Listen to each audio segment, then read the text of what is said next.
स्थिर्वचः कर्म सुखानुबन्धी सत्वं विधेयं विशदा च बुद्धिः ज्ञानं तपः तत्परता च योगे यस्यास्ति तं नानुतपन्ति रोगाः।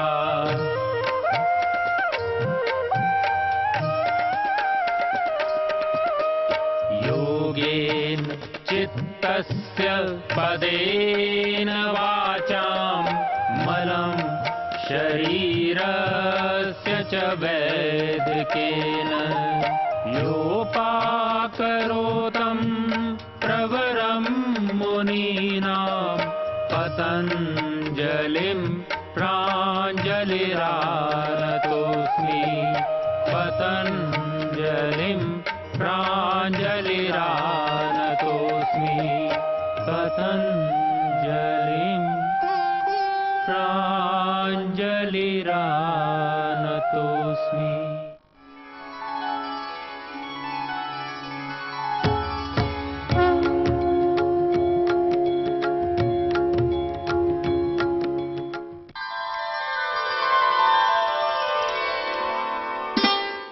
हमारे देश के अंदर परंपरागत रूप से ऋषियों ने आयुर्वेद को प्रत्येक मनुष्य के जीवन में, चाहे वो हमारा खान पान हो, चाहे वह हमारा रहन सहन हो, चाहे वह हमारी दिनचर्या हो, हर एक चीज में आयुर्वेद को रचाने और बसाने का प्रयत्न किया।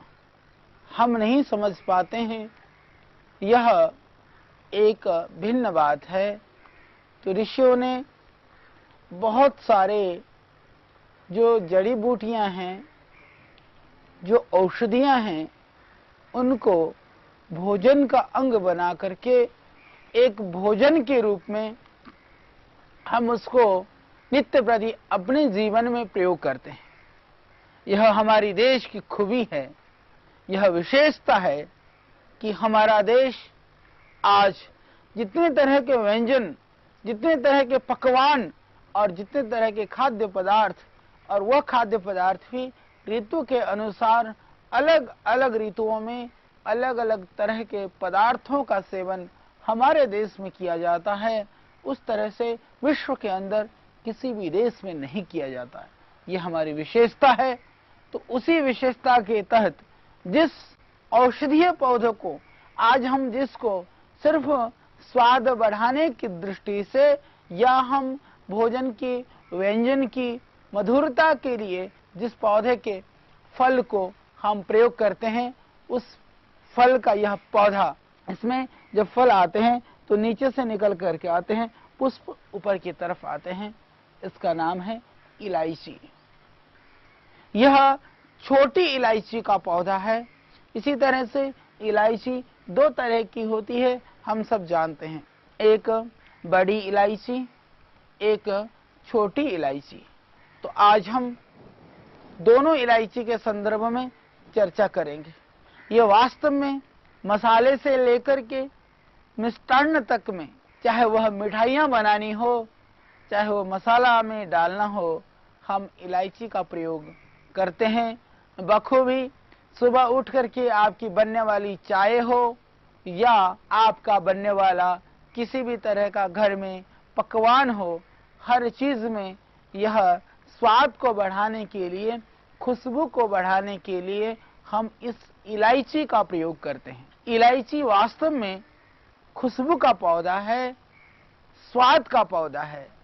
स्वाद के साथ ही यह इलायची आपके पेट के रोगों में भी अत्यंत लाभकारी है।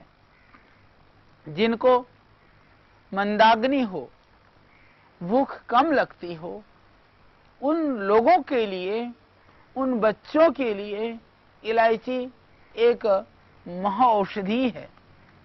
वास्तव में जितने भी हम दैनिक भोज्य पदार्थों में, खाद्यान्न में जिनका हम भक्षण करते हैं, प्रतिदिन हम सेवन करते हैं, उनमें जितने भी चीजें प्रयुक्त की जाती हैं, ऋषियों ने, आयुर्वेदज्ञ जो हमारे ऋषि लोग थे, प्राचीन काल से उन्होंने भोजन को मधुर सुस्वादु बनाने के लिए तो उनका प्रयोग किया ही था, उससे भी बढ़कर ऋषियों की कल्पना थी यदि हम इनको आहार का अंग बना दें तो अनायास ही स्वाद के ही वशीभूत होकर के सही लोग रोग मुक्त होने में इन औषधियों का सहारा लेकर के अपने जीवन को खुशहाल और निरामय बना सके। यह सारे मसाले हमारे जीवन को सुगंधित, पौष्टिक और रोगों से लड़ने के लिए ऋषियों के द्वारा प्रदत्त ये भोजन बनाने की विधाएं थी। परंतु आज हम इन मसालों को सिर्फ भोजन के स्वाद को बढ़ाने के लिए हम अधिकता से सेवन करते हैं। वास्तव में अति अच्छा नहीं होता है, फिर भी हम नहीं समझ पाते हैं और आज इतना ज्यादा मसाला हमारे देशवासी प्रति वर्ष लाखों टन मसाला हम खा जाते हैं। उससे कहीं न कहीं रोगों से लड़ने की क्षमता जिन औषधियों से मिलनी थी, रोगों से मुक्ति जिन दवाइयों से होनी थी और जिस जड़ी बूटियों से, जिन मसालों से हमें नया जीवन मिलना था, कहीं न कहीं हमने उन दवाइयों से, उन मसालों से, उन सुगंधित और पौष्टिक पदार्थों से अपने रोग को बढ़ाने में, अपने बीमारी को पैदा करने में हमने उसको कारण बना लिया है। यह बहुत ही बड़ी एक दुखदाई और मैं कहूँ दुर्भाग्य की बात है। तो आइए हम इन मसालों के द्वारा भोजन की पौष्टिकता को ही नहीं, जीवन के सुस्वास्थ्य को भी हम बढ़ाने में सक्षम हो सकें। इसके लिए आज हम आपके बीच में लेकर के आए हैं इस इलायची के पौधे को। इलायची मंदाग्नि में जिनको भूख कम लगती है, यदि आप छोटी इलायची को बारीक, बहुत बारीक पाउडर करके थोड़ी मात्रा में या दाने के रूप में भी भोजन में डाल देते हैं तो इलायची भूख को बढ़ाती है।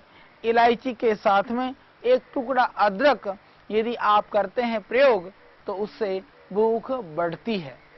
इस इलायची को यदि आप थोड़ी सी मात्रा में दूध में डाल करके भी खिला देते हैं तो इससे दूध में जो अफारा होने की संभावना है या इंडाइजेशन की जो संभावना है वह खत्म हो जाएगी। इससे दूध भी हजम हो जाएगा, इससे भूख भी बढ़ेगी और इससे आंतों को भी शक्ति मिलेगी।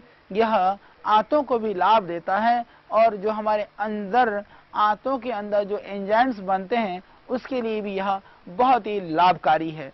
हालांकि आजकल बड़ी हमारे यहाँ फैशन है, बोले जी हम तो 2 ही रोटी खाते हैं जी, हमें तो भूख ही नहीं लगती है।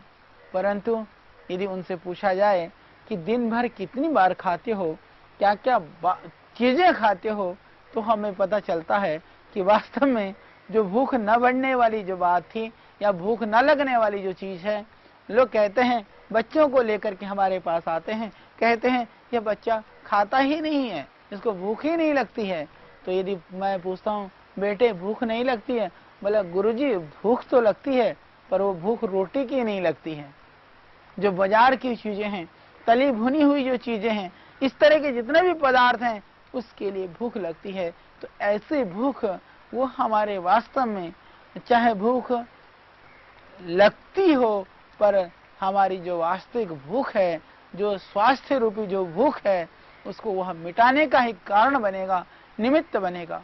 बचपन में आप आदत डाल देते हैं बच्चों को विविध तरह, परंतु यदि उनसे पूछा जाए कि दिन भर कितनी बार खाते हो, क्या क्या चीजें खाते हो, तो हमें पता चलता है कि वास्तव में जो भूख न बढ़ने वाली जो बात थी या भूख न लगने वाली जो चीज है, लोग कहते हैं, बच्चों को लेकर के हमारे पास आते हैं, कहते हैं यह बच्चा खाता ही नहीं है, इसको भूख ही नहीं लगती है। तो यदि मैं पूछता हूँ बेटे भूख नहीं लगती है, बोला गुरुजी भूख तो लगती है पर वो भूख रोटी की नहीं लगती है। जो बाजार की चीजें हैं, तली भुनी हुई जो चीजें हैं, इस तरह के जितने भी पदार्थ हैं उसके लिए भूख लगती है। तो ऐसी भूख वो हमारे वास्तव में, चाहे भूख लगती हो पर हमारी जो वास्तविक भूख है, जो स्वास्थ्य रूपी जो भूख है, उसको वह मिटाने का ही कारण बनेगा, निमित्त बनेगा। बचपन में आप आदत डाल देते हैं बच्चों को, विविध तरह के आजकल चॉकलेट हैं बाजार के अंदर, पिज्जा बर्गर जैसे जो फास्ट फूड हैं, जंक फूड हैं, जो हैवी फूड हैं, तले हुए पदार्थ हैं, उनके प्रति बच्चों को आदत हम ही डाल देते हैं। एक बात मैं अपनी माताओं से, बहनों से निवेदन करना चाहता हूँ, मेरी माताएं और मेरी बहनें इस बात का ध्यान रखें कि बच्चों को बचपन में जो चीज सेवन कराया जाता है, आप बच्चों को दूध पीने की आदत डालिए, जिंदगी भर वह दूध पीने के लिए उसकी एक अभिरुचि बनती है। बचपन में आप बच्चों को घी खाने की आदत डालिए, बचपन में बच्चों को हरी सब्जी खिलाने की आदत डालिए, बचपन में आप जितने भी हमारे भारतीय व्यंजन है, रोटी और साग दाल भात, इनकी आप आदत डालिए। जीवन भर वो भोज्य पदार्थ के प्रति उस बच्चे की अभिरुचि बनी रहती है। बचपन में ही आप अनायासी अनजाने में ही सही, आप जंक और फास्ट फूडों की अभिरुचि, नूडल्स की अभिरुचि बच्चों को डाल देते हैं। बाद में फिर आप चाहते हैं कि हरी सब्जियां खाएं, वह दूध पिएं। मैं अभी भी ऐसे लोगों को जानता हूं जो छोटे छोटे बच्चों को वो आधा आधा एक एक किलो दूध पिला देते हैं। वह दूध डाइजेस्ट हो जाता है, हजम हो जाता है। और जो बचपन में दूध नहीं पीते हैं, मैंने ऐसे भी लोग देखे, हमारे यहाँ आते भी हैं अतिथि लोग, क्षमा करेंगे, वो चाय तो पी सकते हैं यदि हम ला करके रख दें दूध का गिलास, आचार्य जी पेट खराब हो जाएगा, नहीं हजम होता है। इसके लिए जरूरी है बचपन से ही बच्चों को उन आदतों को आप डालें, ये बहुत जरूरी है। उन आदतों से आप पाएंगे कि बच्चों की जो जिंदगी है, बच्चों का जो डाइजेशन सिस्टम है, बच्चों को इन सब चीजों को डाइजेस्ट करने की जो क्षमता है वह बनी रहेगी। उससे